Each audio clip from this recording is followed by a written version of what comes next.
Class 10 science chapter 10 পোহৰ প্ৰতিফলনৰ প্ৰতিসৰণৰ অনুশীলনী প্ৰশ্নসমূহ কৰিবলৈ লৈছোঁ।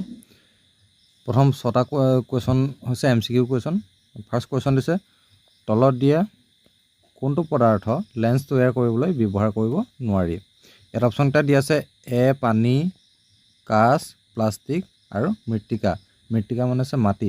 ইয়াৰ ভিতৰত মৃত্তিকা অৰ্থাৎ মাটিৰ পৰা লেন্স তৈয়াৰ কৰিব নোৱাৰি। 2 নম্বৰ প্ৰশ্ন অৱতল দাপোন এখনে গঠন কৰা প্ৰতিবিম্বটো অসৎ, থিয় আৰু লক্ষ্যবস্তুতকৈ ডাঙৰ পোৱা গ'ল। লক্ষ্যবস্তুৰ অৱস্থান ক'ত হ'ব লাগিব? ইয়াৰ শুদ্ধ উত্তৰ হ'ব অপশ্যন ডি দাপোনৰ মেৰু আৰু তাৰ মুখ্য ফকাছৰ মাজত।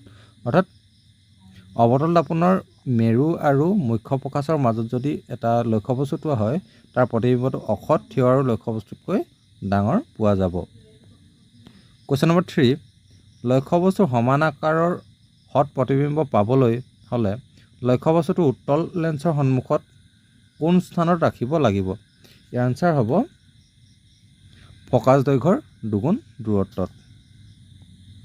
কুৱেশ্যন নম্বৰ 4 এখন গোলাকাৰ দাপোন আৰু এখন ক্ষীণ গোলাকাৰ লেন্স প্ৰত্যেকৰে ফকাছ দৈৰ্ঘ্য -15 চেণ্টিমিটাৰ। দাপোন আৰু লেন্সৰ প্ৰকৃতি কেনেকুৱা হ'ব পাৰে? দুয়োখন অৱতল, দুয়োখন উত্তল, দাপোনখন অৱতল, লেন্সখন উত্তল, দাপোনখন উত্তল, লেন্সখন অৱতল, এনেদৰে 4টা অপশ্যন দিয়া আছে।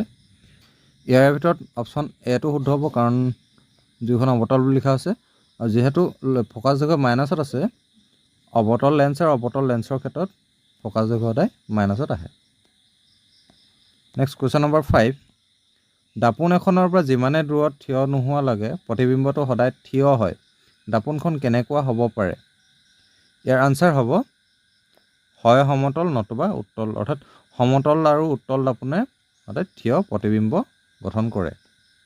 নেক্সট কুৱেশ্যন নম্বৰ 6 অভিধানত থকা সৰু সৰু আখৰবোৰ পঢ়িবলৈ তুমি কেনেধৰণৰ লেন্স ব্যৱহাৰ কৰিবলৈ বিচাৰিবা? অপশ্যন এ 50 চেণ্টিমিটাৰ ফকাছ দৈৰ্ঘ্যৰ উত্তল লেন্স।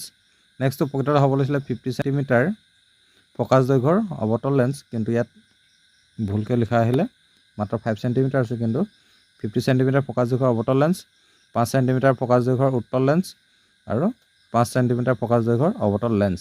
ইয়াৰ ভিতৰত শুদ্ধ উত্তৰ হ'ব অপশ্যন চি 5 চেণ্টিমিটাৰ ফকাছ দৈৰ্ঘ্যৰ উত্তল লেন্স।